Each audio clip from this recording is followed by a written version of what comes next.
다 알고 계신 것처럼 5월은 가정의 달이라고 합니다. 5월 5일 어린이날, 5월 8일 어버이날, 또 5월 15일 스승의 날이 함께 있죠. 5월에는요 또 가정의 날도 있습니다. 우리가 아직은 우리 한국 사회가 가정의 날을 쉬지는 않지만 5월에는 가정이라는 것을 중요하게 다시 한번 생각해 보면 가정의 날이라는 것도 있습니다.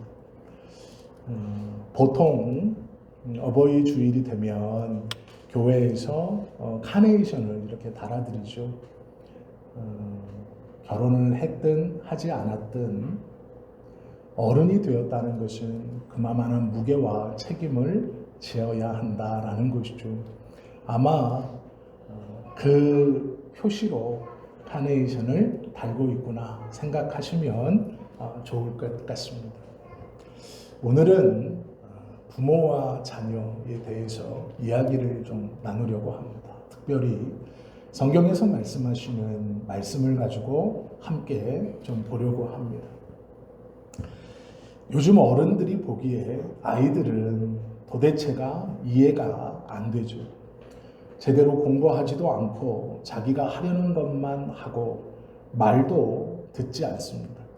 자기 방에서 혼자 문 잠가 놓고 컴퓨터나 핸드폰만 보고 있습니다.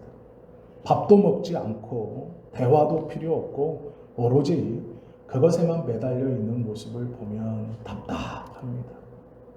또 요즘 아이들에게 어른들은 도대체 이해가 되지 않습니다. 한다는 말마다 공부하라는 소리만 하고 사달라는 것은 돈이 없다고 안 사주면서 학원은 끝까지 보냅니다. 학원 하나 안 가고 그것 사주면 되는데 학원은 죽어라 보내면서 필요하다고 하는 것은 안 사줍니다. 옷도 남들보다 안 사주고 용돈도 적게 주면서 왜 그렇게 닥달을 하는지 모르겠습니다. 나이가 들수록 점점 귀찮아지고 얼굴을 마주보면 잔소리가 듣기 싫어 밥을 굶습니다. 행여 뭐라고 할까 방문을 잠그고 틀어박혀 답답한 마음에 컴퓨터를 켜고 친구들과 게임과 채팅을 합니다. 어른이 아이를 바라볼 때도 답답하고 아이들이 어른들을 바라볼 때도 답답하다라는 겁니다.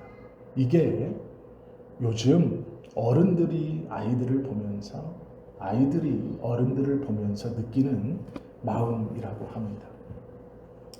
제가 아주 예전에 중고등부 아이들에게 말씀을 전하면서 공익광고에서 나왔던 문구를 읽어준 적이 있습니다. 어버이날 하면 이 문구가 잊혀지지 않아서 인터넷에서 다시 찾아봤습니다. 그래서 그 글만, 영상은 볼 수 없으니 그 글만 제가 그대로 읽어드리겠습니다. 제목이 부모입니다. 29, 14시간을 기다려서야 자식의 울음소리를 들을 수 있었습니다. 당신은 신을 믿지 않았지만 당신도 모르게 기도를 올렸습니다. 37, 자식이 초등학교에 들어가 우등산을 탔습니다. 당신은 액자를 만들어 가장 잘 보이는 곳에 걸어 두었습니다. 아직도 당신의 방에는 누렇게 바랜 액자가 걸려 있습니다. 43, 일요일 아침 모처럼 자식과 뒷산 약수터로 올라갔습니다. 이웃 사람들은 자식이 아버지를 닮았다며 인사를 건넵니다. 당신은 괜히 기분이 좋았습니다. 48, 자식이 대학 시험을 보러 갔습니다. 당신은 평소와 다름없이 출근했지만 하루 종일 일이 손에 잡히지 않았습니다. 53, 자식이 첫 월급을 타서 네일을 사왔습니다. 당신은 쓸데없이 돈을 쓴다고 나무랬지만 밤이 늦도록 그 네일을 입어보고 또 입어봤습니다. 61, 딸이 시집을 가는 날이었습니다. 딸은 도둑 같은 사위의 얼굴을 쳐다보며 한바구음을 피웠습니다. 당신은 나이 들고서 처음으로 눈시울이 붉어졌습니다. 오직 하나 자식 잘 되기만을 바라며 살아온 한평생. 하지만 이제는 희끗희끗한 머리로 남으신 당신, 우리는 당신을 아버지라 부릅니다. 하나가 더 있습니다. 21, 당신은 고개를 2개 넘어 얼굴도 본 적이 없는 김씨 댁에 큰 아들에게 시집을 왔습니다. 26, 시집 온 지 5년 만에 자식을 낳았습니다. 당신은 그제야 시댁 어른들에게 며느리 대접을 받았습니다. 32, 자식이 밤늦게 급체를 앓았습니다. 당신은 자식을 얻고 읍내 병원까지 밤길 20리를 달렸습니다. 40, 그해 겨울은 유난히 추웠습니다. 당신은 자식이 학교에서 돌아올 무렵이면 자식의 외투를 입고 동구 밖까지 나갔습니다. 그리고 자식에게 당신의 체온으로 덮여진 외투를 입혀 주었습니다. 52, 자식이 결혼할 여자라고 집으로 데려왔습니다. 당신은 분칠한 얼굴이 싫었지만 자식이 좋다니까 당신도 좋다고 하였습니다. 60, 환갑이라고 자식이 모처럼 돈을 보냈습니다. 당신은 그 돈으로 자식의 보약을 지었습니다. 65, 자식 내외가 바쁘다며 명절에 고향에 못 내려온다고 했습니다.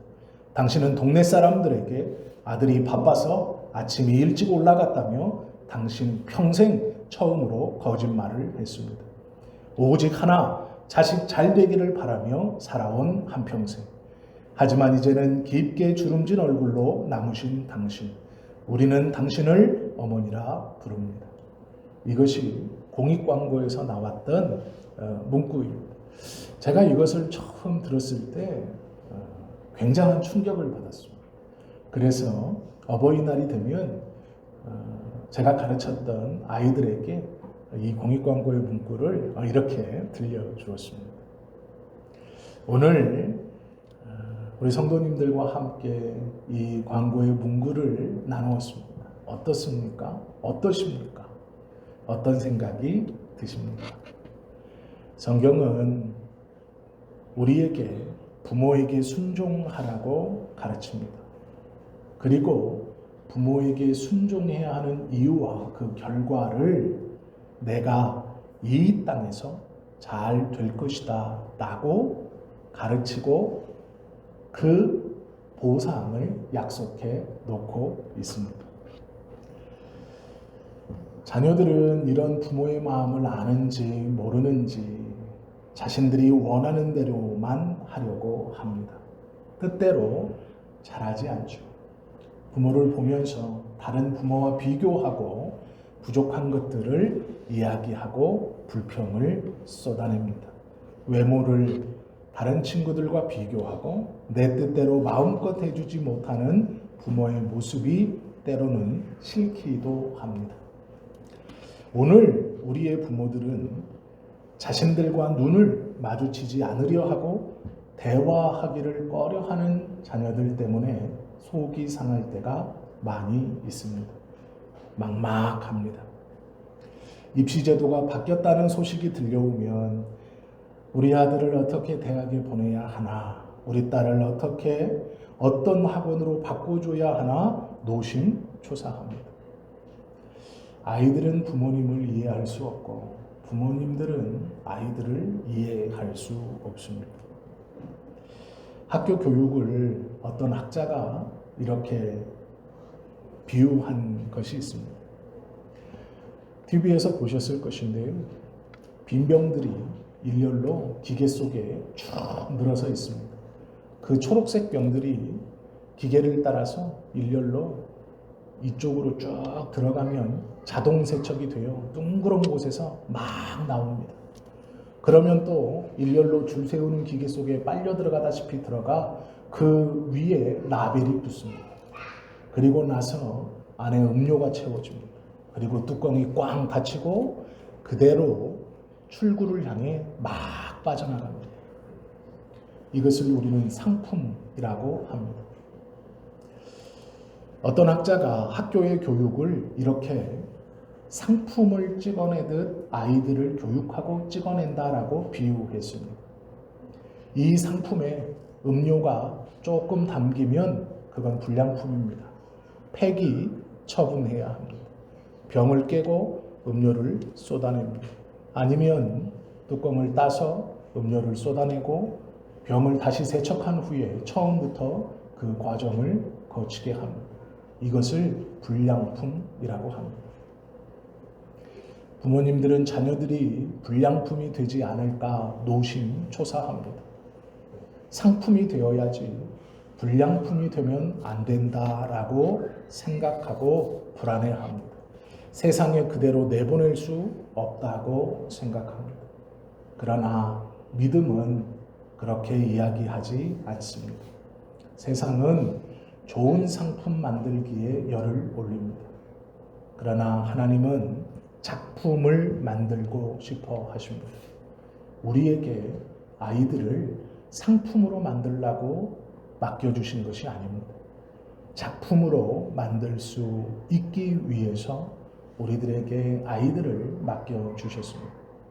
부모된 자는 이것을 꼭 기억해야 합니다. 좋은 대학에 가는 것 매우 중요합니다. 그러나 그것은 상품이 되어져 가는 어쩌면 과정일지 모릅니다. 작품은 다를 수 있습니다. 좋은 대학에 가지 못해도 혹여는 대학에 진학하지 못해도 그의 값어치가 떨어지는 것은 절대로 아닙니다. 부모가 먼저 이것을 믿지 못하면 자녀들을 상품이 되기에 그 공장으로 내어몰게 되어 있다라는 것이죠. 세상은 KS 보증마크를 달기를 원하지만 하나님은 작품은 그런 것이 없어도 된다라고 말하면서 하나님의 형상을 회복하는 것이 중요하다 말씀합니다. 성경은 믿음의 가정들에게 자녀들에게 교육해야 할 것이 무엇인가를 가르쳐 주죠. 하나님 여호와를 경외하며 그 모든 도를 행하고 그를 사랑하며 마음을 다하고 성품을 다하여 내 여호와 하나님을 섬기라라고 말합니다. 모든 것을 다하여서 상품 되는 것이 아니라 하나님 앞에서 그가 믿음의 사람으로 잘 성장해 갈 수 있도록 하는 것이 부모에게 맡겨주신 하나님께서 원하는 교육의 방법입니다. 잠언 22장 6절 말씀에 보면 마땅히 행할 바를 자녀에게 가르치라 라고 말합니다. 마땅히 행할 바는 하나님을 사랑하고 이웃을 사랑하는 것입니다. 자녀들에게 이것을 가르치는 것은 굉장히 중요합니다. 신명기 6장 7장에 보면 이런 말씀이 있습니다. 하나님의 명령을 우선 부모인 자신의 마음에 새기고 그 다음 자녀들에게 가르쳐라. 집에 앉거나 길을 걷거나 누워있을 때나 일어날 때든지 부지런히 가르치라 라고 말합니다. 먼저는 부모의 마음에 새기고 그 다음 자녀들에게 어느 때든지 하나님을 사랑하는 것을 가르쳐야 한다라는 것이죠. 이것이 성경에서 우리에게 가르쳐주고 있는 자녀 교육의 첫 번째 길입니다. 어쩌면 상품되는 나머지의 조건과 환경과 여건들은 두 번째, 세 번째인 것 같습니다. 첫 번째라고 생각하는 그것은 상품 만드는 코스 중 하나로 집어넣는 것입니다. 그것은 조금 늦어도 됩니다. 조금 부족해도 됩니다. 우리의 아이들은 음료수병이 아닙니다. 우리의 아이들은 기준에 맞추어 그 아구까지 음료수가 차야 상품으로 팔릴 수 있는 그런 하찮은 아이들이 아닙니다. 우리의 아이들은 우리가 기도하면서 작품이 될 수 있도록 그 아이에게 하나님의 뜻을 가르치고 또 부모는 그 아이를 위해 쉼없이 기도하며 함께해야 하는 것이죠. 하나님을 경외하는 것, 그것은 좋은 대학을 보장해 주지 않을지 모릅니다. 그러나 그것보다 더 귀한 것으로 하나님께서 그에게 채워주실 것을 믿는 것이 믿음입니다. 성적보다 강조하여야 하는 것은 하나님을 두려워할 줄 아는 마음입니다. 우리의 자녀들이 열심히 공부하면 좋겠습니다. 교회에서뿐 아니라 학교에서도 인정받는 아이들이 되었으면 정말 좋겠습니다. 친구들 사이에서도 뒤처지지 않고 자신감 있는 아이가 되면 정말 좋겠습니다. 우리 교회의 아이들이 세상에서도 인정받는 자녀들이 되었으면 좋겠습니다. 예수님처럼 나이가 들어가매 그 키가 자라며 하나님과 사람 앞에 사랑스러워 가시더라 라는 것이 우리 모든 자녀들에게 일어났으면 좋겠습니다. 그것은 우리 부모 세대가 기도해야 할 것입니다. 우리 자녀의 세대도 그 부모의 기도를 기억하고 하나님 앞에 자신의 삶과 자신을 위하여 기도하는 부모님들의 기도의 음성에 조금은 귀를 기울일 수 있어야 합니다. 때로는 어려울 수 있습니다. 때로는 힘이 들 수 있습니다.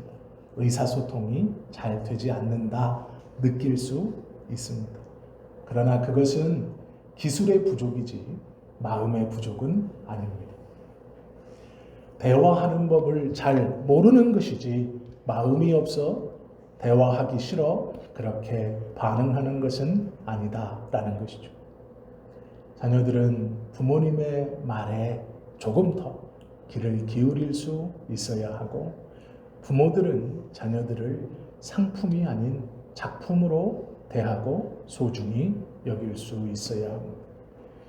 성적표 등수 올리는 것, 그것에 울고 웃는 초라한 삶이 아니라 하나님의 말씀을 지키고 하나님의 뜻에 순종하며 하나님께서 원하시는 귀한 사람으로 성장해가고 살아가는 것, 그것이 더 귀하고 복된 하나님께서 원하시는 자녀들의 성장일 것입니다. 아버님, 어머님 모두 우리는 부모 세대는 하나님께서 우리에게 그 은혜를 주시며 지금까지 지켜주셨고 이제 우리에게 맡겨진 자녀들을 위해서 기도하고 어떤 마음을 품어야 하는가 다시 한번 돌아보아야 합니다. 특별히 아이들이 만나는 친구들과 아이들이 부딪히는 스승들을 위해서 기도해야 합니다.